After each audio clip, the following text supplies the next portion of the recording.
Bonjour et bienvenue dans le 5e numéro de Slam. Cette année encore, nous avons parcouru l'Aquitaine pour aller à la rencontre de toutes celles et ceux qui ont fait l'actualité, notre actualité.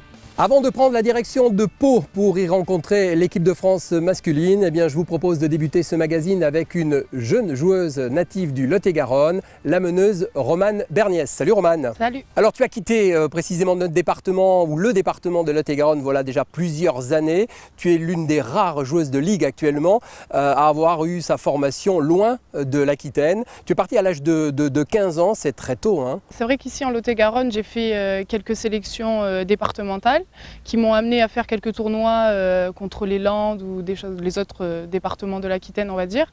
Donc du coup, j'ai été repérée pour intégrer le pôle espoir. Voilà. Donc à l'âge de 15 ans, je suis partie pour Mont-de-Marsan, voilà, pour continuer mes études tout en faisant ma passion qui est le basket. Et ensuite, le centre de formation de Bourges t'a conservé et ensuite ça s'est enchaîné relativement logiquement, hein, au regard de la carrière que tu as menée jusqu'à l'âge de 22 ans. Oui, ça a été assez rapide. C'est vrai que je ne pensais pas pouvoir arriver jusqu'à Bourges, mais l'opportunité s'est présentée. Donc on va dire que voilà, j'ai tenté ma chance et ça m'a plutôt réussi. Donc voilà, j'ai passé quelques années au centre de formation et ensuite j'ai eu la chance de signer un contrat professionnel. Et voilà, ça faisait 4 ans que j'étais avec cette équipe. Les deux équipes de France, garçons et filles, ont choisi la région Aquitaine pour préparer leur championnat du monde respectif l'été dernier.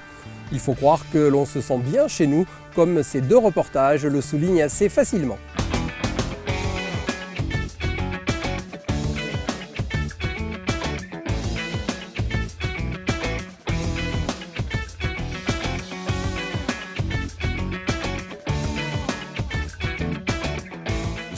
C'est une chance d'avoir cette équipe qui, depuis maintenant quelques années, est devenue une équipe phare d'abord au niveau européen, puis au niveau mondial, dans tous les résultats. Puis avoir cette équipe avec les joueurs de renom tels qu'il y a, on est des chanceux. Donc oui, c'est un esprit de fête. Il y a l'effet équipe de France, il y a l'effet Boris Dio, l'enfant du pays, Florent Pietrus aussi, qui faisait partie de l'équipe fantastique qu'on avait ici à Pau dans les années 2000, enfin un petit peu avant, quoi, enfin, à l'élan Bernay Paul à Cortès, quoi. Et disons que tout ça, ça fait un plus.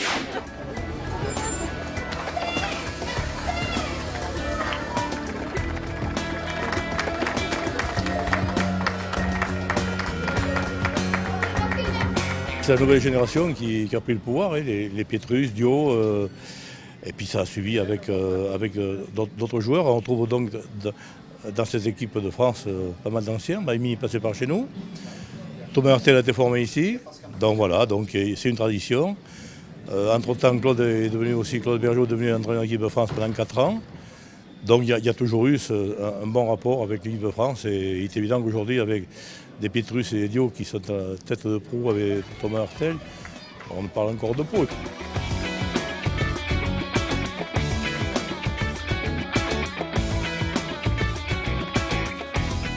C'est chaud toujours, au sens propre et figuré, l'été quand l'équipe de France vient, mais il y a toujours une vraie culture et une vraie passion de basket. Là, ce ne sont pas que les Béarnais, il y a beaucoup de gens des Landes, de Midi-Pyrénées qui sont là, bien sûr de toute l'Aquitaine jusqu'à Bordeaux. Aujourd'hui, j'ai vu beaucoup de Bordelais. Donc je crois que l'équipe de France déplace les foules et particulièrement dans le sud-ouest.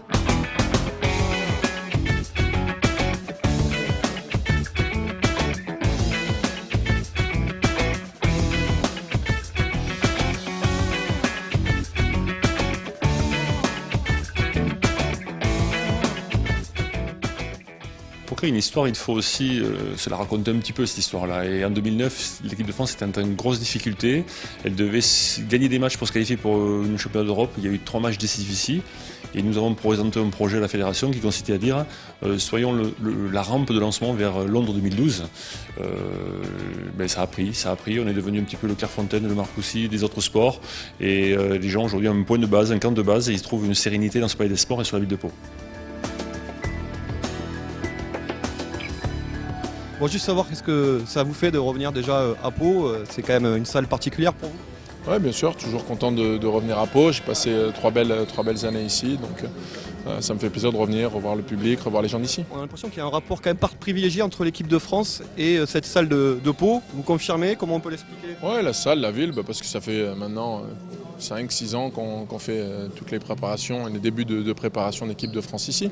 Donc on a nos marques. Et enfin, un dernier mot, quand vous êtes de l'autre côté de l'Atlantique, en plein championnat NBA, est-ce que vous avez toujours un petit œil quand même sur ce qui se passe ici à l'Élan-Béarnais? Vous suivez un petit peu les résultats? Oui, bien sûr. Je dirais les championnats, de toute façon, en France de manière régulière. Et donc je regarde toujours ce que fait Pau, bien sûr. Et les JSA à Bordeaux? Vous commencez par quoi? Par les JSA ou par l'Élan-Béarnais? Je regarde les deux.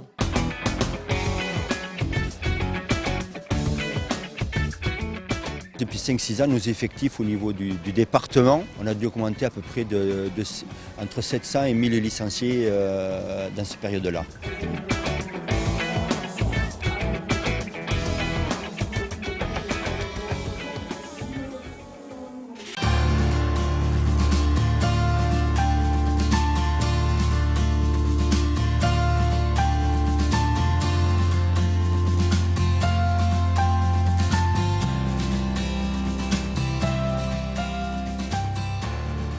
Pour moi, c'est une chance, c'est un honneur naturellement.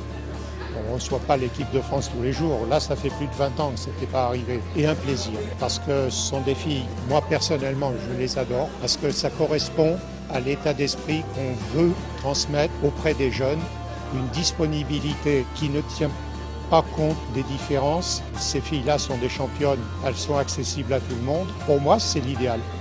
Bon, qu'est-ce que ça vous fait de voir l'équipe de France, les filles? Ah mais ça fait plaisir, hein.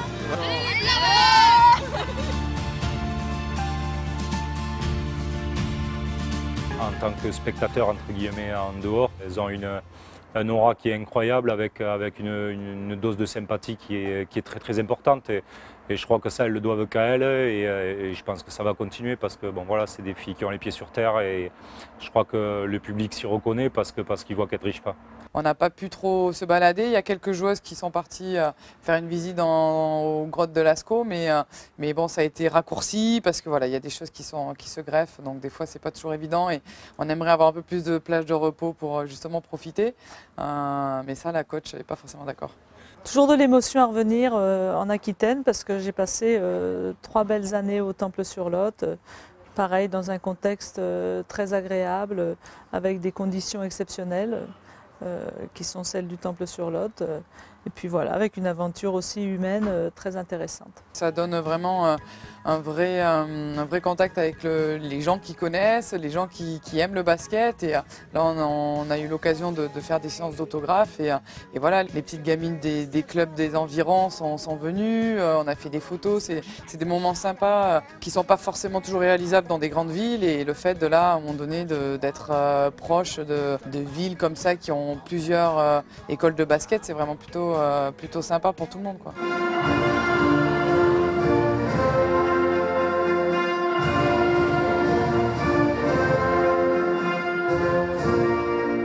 C'est énorme. Vous arrivez à réaliser là Ah oui, c'est trop bien, c'est trop bien. Vous allez leur dire quelque chose? Bonne chance. Ouais, voilà. Ça donne des frissons, hein. Ce sont des équipes nationales. Bon, il y a l'équipe de France. C'est aussi le basket féminin. On a eu les garçons il y a 2 ans, on a les filles maintenant. C'est bien. On est ravis d'accueillir l'équipe de France et puis les 2 délégations étrangères. Dans le Périgord, on sait accueillir les gens, donc forcément l'équipe de France ne va pas déroger à la règle. Donc on a fait le maximum pour qu'elle soit dans de bonnes conditions. Apparemment, le staff est ravi des conditions dans lesquelles elles ont été hébergées, travaillées. Les structures d'accueil pour le travail, c'est effectivement très très bien aussi.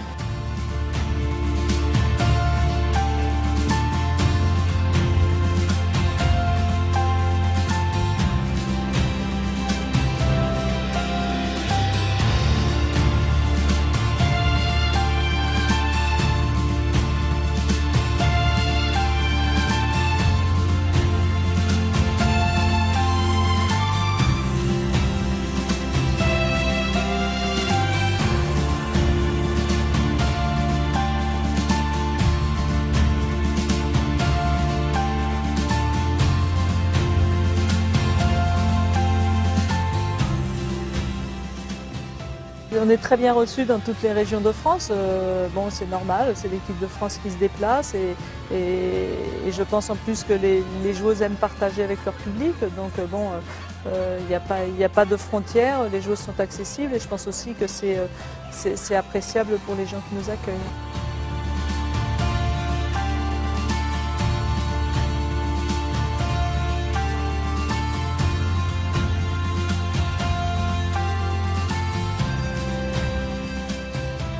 On sent qu'il y a du basket un peu partout ici. Et, alors peut-être qu'il n'y a pas forcément d'équipe élite féminine. C'est vrai que depuis que Bordeaux n'est plus en ligue féminine, il y a Basketland quand même qui revient. Mais ça reste vraiment très très sud-ouest. Hein. Le fait qu'il y ait plein de clubs comme ça dans la région, ça prouve qu'il y a de quoi faire avec du basket féminin. Romane, tu as été tout près d'intégrer l'équipe de France l'année passée. Raconte-nous ton expérience auprès des Bleus, justement. C'était, je pense, lors des stages de préparation. Oui, c'était pour moi la première fois que j'ai été présélectionnée pour intégrer l'équipe de France. Donc je suis allée, on va dire, quasiment jusqu'au bout de la prépa. Je me suis fait sortir à Boulazac, je pense que c'était le dernier stage, voilà. Mais ça a été vraiment une expérience très enrichissante pour moi et j'ai beaucoup appris et voilà, c'était vraiment super. Les filles étaient géniales avec nous les jeunes, parce que c'est vrai qu'on a intégré beaucoup de jeunes dans ce groupe-là qui était un peu renouvelé, même s'il manquait les deux cadres, Céline Dumerc et Sandrine Greda qui étaient aux États-Unis. C'est vrai que voilà, toutes les autres ont bien joué leur rôle d'anciennes, on va dire, et ça s'est vraiment très très bien déroulé. C'est un super souvenir que j'en garde. Romane, te souviens-tu d'avoir participé une fois dans ta jeune carrière de joueuse ici en Lot-et-Garonne au Noël des Babies? Il me semble que oui. Au Temple-sur-Lot, je sais que c'est quelque chose qui revient chaque année et c'est bien connu dans le Lot-et-Garonne, donc il me semble que j'en ai fait un. Ouais. Eh bien ça tombe plutôt bien puisqu'on va regarder ensemble le reportage qui est consacré au Noël des Babies. Précisément en 1947, le Père Noël est passé, il n'a pas oublié nos jeunes basketteurs.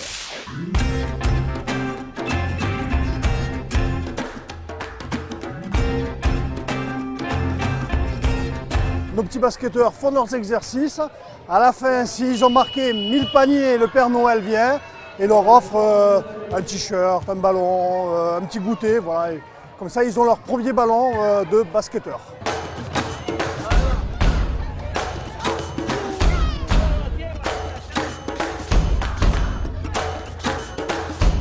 Il faut dribbler, passer dans le cerceau et shooter. Il faut donner le ballon à celle qui nous apprend le basket et on marque. Venir au basket pour voir le Père Noël. Alors ils doivent mettre le panier. Quand ils réussissent à mettre le panier, ils prennent une guirlande pour aller décorer le sapin.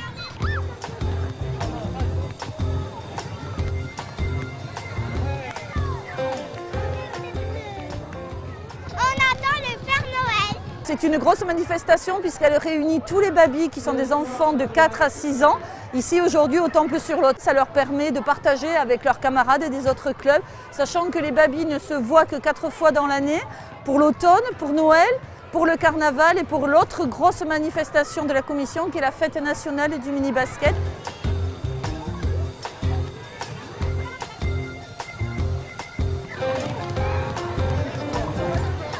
Ça leur plaît beaucoup, ils s'amusent toute la journée à faire plein de choses différentes, c'est super.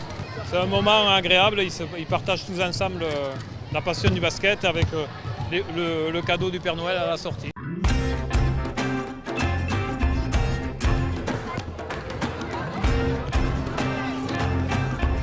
Ça permet déjà aux enfants de se rencontrer du même club et puis de partager des jeux, c'est génial. Et puis le Père Noël, tout ça, c'est super, quoi. Je trouve ça vraiment très sympathique, ça réunit beaucoup de clubs et au final tous les enfants peuvent s'amuser ensemble, il y a une bonne cohérence, c'est vraiment sympathique.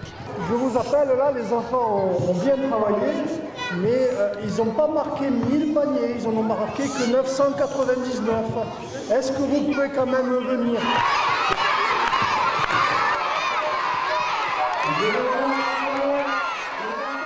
Le nombre des babys est en très grande augmentation, il y en a beaucoup.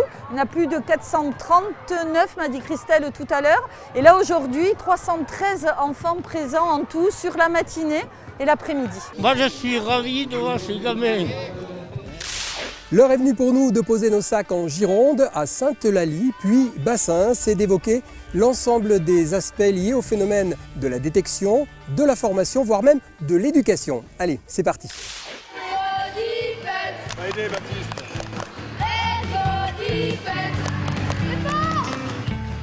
C'est l'aboutissement de 7 ou 8 séances d'entraînement le dimanche matin avec donc les entraîneurs en formation et les gamins. Ça permet aux entraîneurs justement d'avoir pas que des temps de formation entre eux, ils sont sur le terrain, ils se forment. L'objectif d'abord c'est que les gamins y jouent, forcément que les CTF les voient et qu'on commence à former le groupe espoir, mais surtout que ça se passe dans un très très bon état d'esprit. Les entraîneurs qui sont sur le banc avec les joueurs, ce sont eux-mêmes qui arbitrent les matchs. C'est les joueurs qui, lorsqu'ils ne jouent pas, font la table. Voilà, c'est un peu dans l'esprit de ce qu'on fait d'ailleurs, ce qu'eux ils ont vécu sur le mini-basket pendant leurs 4 années en mini-basket, mini-poussin-poussin, qu'on retranscrit là et on espère que du coup, cet état d'esprit qu'on véhicule, on le retrouve sur le terrain l'année prochaine et dans les années à venir. Qui fait quoi alors? Moi je mets les points pour les verts. Ouais. Moi je mets les points pour les jeunes. Moi je mets les points sur la feuille de marque et là je mets les fautes et je tourne la flèche. On pense à jouer avec Maë, surtout sur les situations de jeu placé, d'accord? Allez. 1, 2, 3, c'est bien les gars, allez. Sur cette journée, effectivement, ils sont 60, on va en retenir une quinzaine pour la sélection départementale. Sur les critères fédéraux, qui sont en particulier d'abord les critères physiques, essayer de chercher des capacités physiques un petit peu hors normes, que ce soit en taille, en vitesse, que ce soit en capacité athlétique.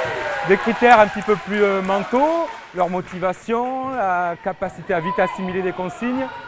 Et en dernier lieu, des critères techniques. Et les gars, vous avez vu la différence quand on joue en collectif? Vous avez vu ça? C'est complètement différent. On arrive à trouver, on arrive à faire des actions, on arrive à défendre ensemble. En attaque, tu pars devant, ok? Tu mènes? Ouais. Tu te sens bien de mener? Vous essayez de partir un peu devant tous les deux? Ok? C'est une formation, elle est en 2 temps. Il y a une formation, ce qu'on appelle d'animateur, où on apprend d'abord les bases pour les joueurs, et ensuite d'initiateur, où là on nous demande des choses beaucoup plus, on va dire, costauds dans le rythme. On a donc des entraînements qui sont avec des thèmes, et dans chaque thème on est imposé sur un rythme. On commence doucement, on réexplique, on recorrige, et après, une fois que c'est fait, on accélère de plus en plus. Donc on a vraiment une formation qui est complète.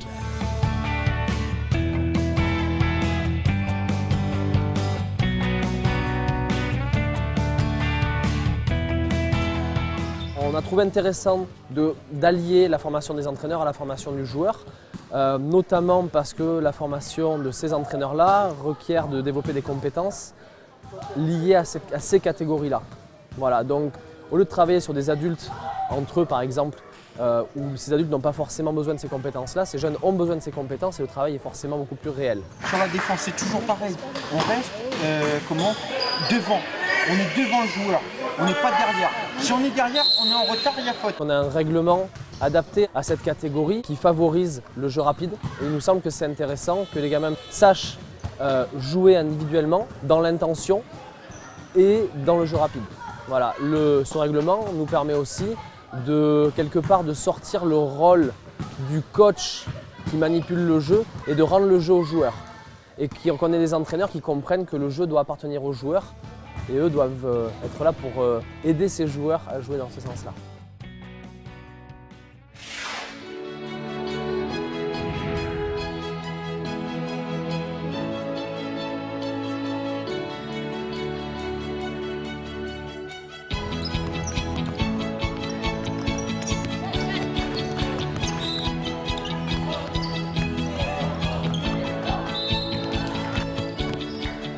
C'est une compétition qui a commencé il y a 2 ans, en fin de compte, qui est complémentaire des tournois intercomités qui a lieu à Noël et du tournoi intercomité de zone qui a lieu au mois d'avril. Donc c'est un projet qui a été mis en place par l'ETR et qui a été donc validé il y a 2 ans pour permettre au comité d'avoir une compétition supplémentaire, c'est-à-dire 3 journées de championnat, afin qu'ils puissent avoir un autre moment d'évaluation et aussi un moment de détection privilégié en plus de ces tournois-là. Ça permet aux jeunes de progresser et ensuite c'est pendant les vacances. Donc je pense que ce n'est pas une surcharge, au contraire. Ça permet de relever leur niveau. C'est celui qui remonte la balle, qui impulse le rythme à l'équipe.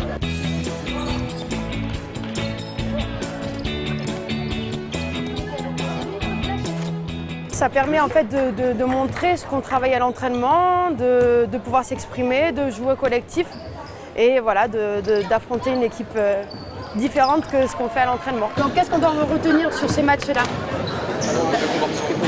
D'accord. Rester positif, d'accord. Nous, le défaut qu'il y a eu, c'est qu'on a été négatif sur la première mi-temps. Derrière, on a été beaucoup plus positif, ce qui a montré un meilleur jeu, meilleur collectif, ce qui nous a permis de revenir.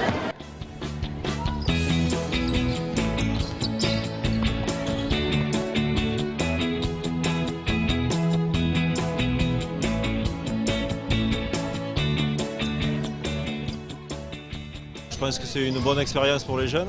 Ça leur permet de rencontrer des filles d'autres horizons et ça change un peu du département. Moi je pense que c'est que du positif pour les enfants. Après à nous de les aider à gérer la fatigue et tout ce qui va avec. Il y a un bon niveau, il y a une leçon à prendre, la plupart des jeunes, même ceux qui ne jouent pas à ce niveau-là, venir voir pour s'inspirer et voir que le goût de l'effort est toujours là. Ça intervient essentiellement dans les week-ends où ils n'ont pas de championnat, donc bon, c'est que bénéfique je pense. On met trop de temps l'ancienne endure, on met trop de temps. On redémarre comme ça? Allez, allez. Qu'il y ait des tournois et tout, c'est bien parce qu'on peut s'affronter et voir comment on est avec les autres joueuses. C'est vraiment une journée de formation pour les joueurs. La compétition entre joueurs de même niveau, c'est toujours intéressant. On s'appuie également sur ces manifestations-là pour faire de la formation d'OTM, de la formation d'arbitre, de la formation de cadre. Là derrière, on aura un colloque sur le basket féminin. Derrière, il y a un clinique. Donc voilà, nous, c'est vraiment des journées de formation. C'est important parce que c'est quand même une catégorie, comme je disais, charnière, puisqu'on est à l'entrée du pôle espoir. Donc il faut qu'on arrive à brasser pas mal de joueurs et on voit que notre système assez pyramidal nous permet quand même de détecter les meilleurs potentiels. Et le fait de pouvoir aussi les voir à d'autres moments, ça nous permet d'affiner ce vivier-là. Et de manière générale, ce qu'on peut dire en ayant un peu plus de recul maintenant, c'est que notre vivier se porte plutôt bien, même s'il y a peut-être des nuances entre les filles et les garçons culturellement, mais je veux dire que c'est un vivier qui se porte plutôt bien chez nous en Aquitaine. On est de retour avec Romane Berniès, notre invité ici en 2015. Après 7 saisons, Romane, passée sous les couleurs berruyères, eh bien, ta carrière connaît sa première inflexion. Comment as-tu choisi finalement de quitter Bourges? Comment et pourquoi? Pour une destination qui est celle d'Angers. J'étais arrivée un peu, on va dire, en fin de cycle avec Bourges. Voilà, mon contrat s'arrêtait. Ça faisait 4 ans déjà que j'étais là-bas. Donc je pense que le club avait envie de voir autre chose aussi. Et moi aussi, en fait, j'ai envie de dire. Donc c'était, entre guillemets, un mal pour un bien. Voilà, donc j'ai décidé de prendre mon envol. Et il y a cette opportunité avec Angers qui est arrivée très rapidement. Et c'est vrai que le projet m'a énormément plu. Voilà, c'est un club qui monte en puissance depuis quelques années. Donc voilà, j'ai beaucoup aimé le discours du coach et tout ce qui m'a été dit sur ce club. Donc ma décision a été assez rapide de prendre encore une fois mon envol dans cette équipe et essayer de diriger voilà, une équipe en ligue féminine, chose que je n'ai pas encore fait et que je n'ai pas eu la chance de faire avec Bourges. Romane, tu n'as pas connu de section basket véritablement, mais écoute, sache qu'en Lot-et-Garonne et à Marmande plus spécialement, celle du collège Jean Moulin marche plutôt très bien. Et je vous propose tout de suite d'aller la découvrir, aux côtés notamment d'un invité également prestigieux, le président de la Fédération française, Jean-Pierre Sutat. C'est avec grand plaisir que nous accueillons aujourd'hui M. Sutat, président de la Fédération française de basketball. Votre présence ici au Collège Jean Moulin permet de donner un coup de projecteur sur l'éducation physique et sportive au collège.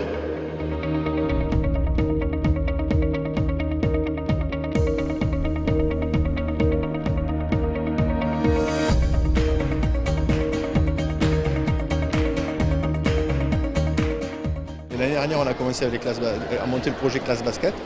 Là, cette année, on a validé en section sportive scolaire. Et comme moi, je suis à fond basket, histoire géo, mais à fond basket, le principal m'a demandé si je pouvais coordonner tout ça. Et du coup, bien sûr, moi, ça m'intéresse. Donc, on s'est lancé dans ce projet, quoi.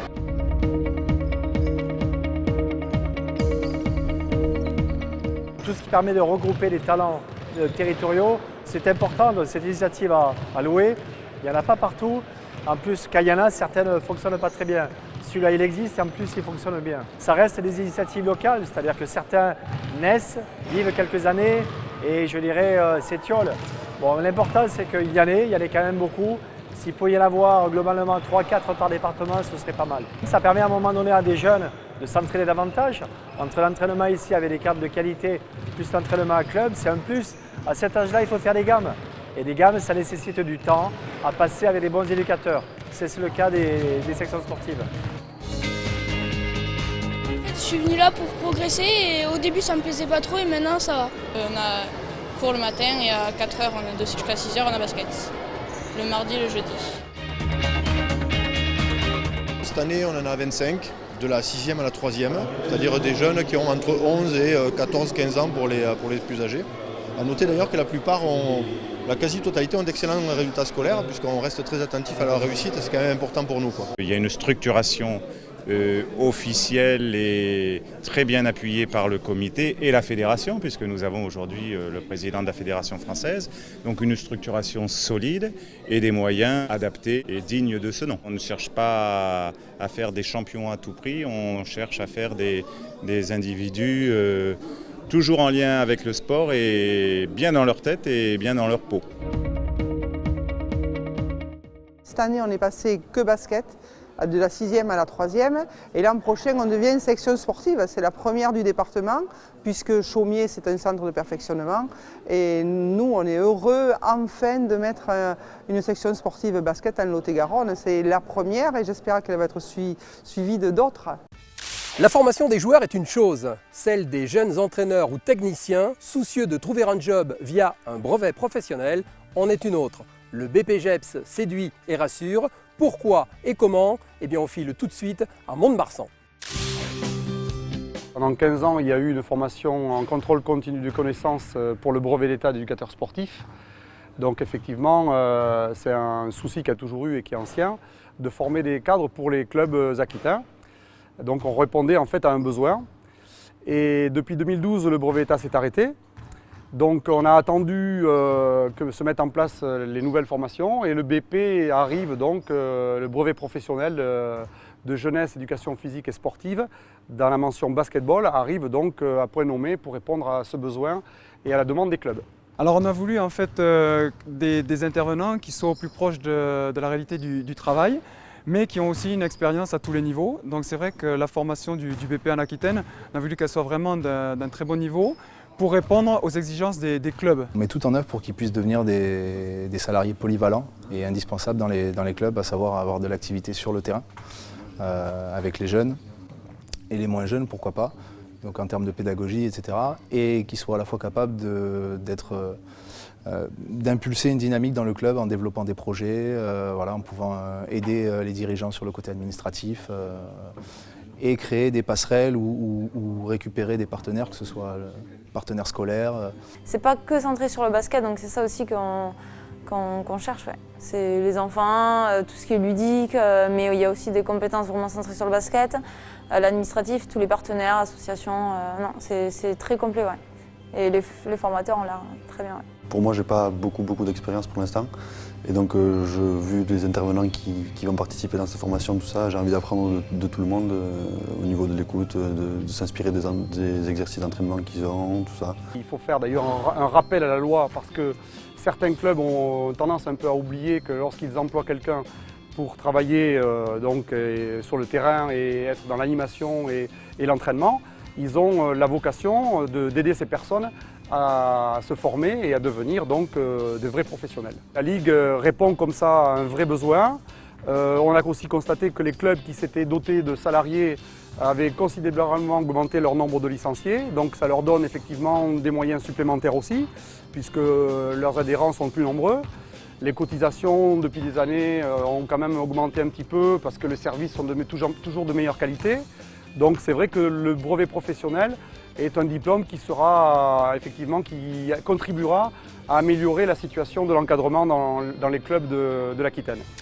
Roman, même s'il est encore bien trop tôt pour songer à ta reconversion, est-ce que les formations diplômantes t'intéressent? Est-ce que ça fait partie de la réflexion que tu mènes d'ores et déjà? Oui, c'est vrai que c'est quelque chose de très important pour nous. Voilà, on sait qu'une carrière de basketteuse, ça ne dure pas toute une vie. Donc c'est vrai que même s'il est encore un peu tôt et que j'ai pas d'idée précise sur ce que je veux faire, c'est vrai que c'est quelque chose dont on m'a déjà parlé et dont j'aimerais pourquoi pas utiliser les services entre guillemets, parce que c'est vrai qu'aussi avec notre statut, je pense qu'on peut avoir des facilités entre guillemets et voilà, et quelques avantages. Donc c'est quelque chose pour nous les sportifs qui est important et intéressant et qui est bien à développer. Tout autre chose maintenant, et pour finir, le basket comme moyen de réinsertion, l'idée vient du Comité des Landes. Le centre pénitentiaire de Mont-de-Marsan nous a ouvert ses portes afin de nous familiariser avec une action dont la clé a pris la forme d'une balle orange. Bienvenue en prison. Vous allez vivre aujourd'hui une expérience assez unique, j'espère pour vous. Les détenus ont beaucoup de respect pour les équipes qui prennent sur leur temps un week-end pour venir les rencontrer. Ils apprécient énormément que des gens de l'extérieur puissent s'intéresser un petit peu à eux et finalement viennent passer un moment qui les change de leur quotidien.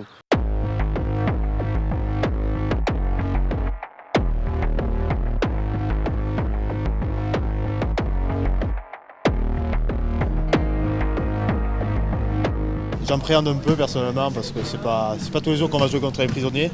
On en compte 10 les gars. On les tire en lay-up, on en compte 10 à droite.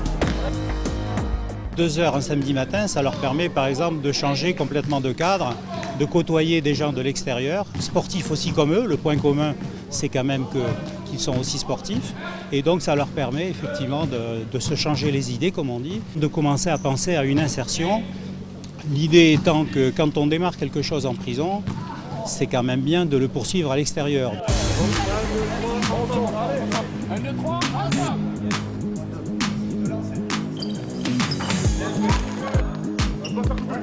Tu fais plus de 2 mètres.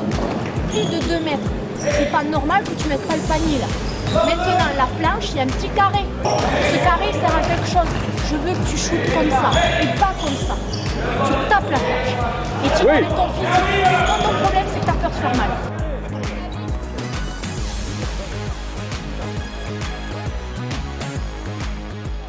On fait beaucoup de psychologie parce que là, il faut les tenir que par là. C'est leur parler, c'est les cadrer, c'est faire par rapport à leur humeur aussi. Parce que quand ils arrivent à l'entraînement, ça peut très bien se passer comme ça peut très vite mal se terminer. Et soyez collectifs. On est bon au basket que quand on a un jeu collectif. Si on commence à faire de l'individualité, on va le perdre le match. Ils savent qu'on est bénévole, ils savent qu'on vient là pour eux, que pour eux. Donc c'est du temps qu'on prend sur nos vies à nous. Ils en sont très respectueux et ils le savent. À partir de là, ils savent la chance qu'on a, nous, de pouvoir venir les voir. Aujourd'hui, on met en place le fait de jouer contre des gars extérieurs. Donc là, ils en sont ravis. Vous imaginez même pas que là, pendant une semaine, ils vont parler de la victoire. Donc non, ça se passe très bien. Moi, j'ai aucun souci avec eux. On apprend à être solidaire, à travailler en groupe, c'est déjà ça. Vu l'endroit où est-ce qu'on est en détention, on a toujours besoin de se soutenir. Donc je pense que l'initiative des matchs de basket, ouais, pour moi, c'est un plus. Il peut y avoir de la réinsertion à travers le sport, que ce soit le basket, la boxe, le foot. Bien sûr, pour se réadapter un petit peu rien qu'aux gens de l'extérieur, tout simplement.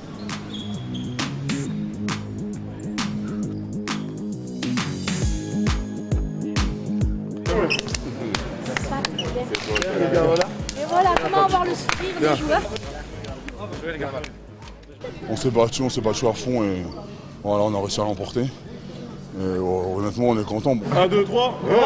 Ça faisait déjà un moment que j'avais arrêté le sport. Là, de l'avoir repris et tout ça, ça me fait énormément de bien. Il faut que le sport reste comme ça. Un joueur reste un joueur.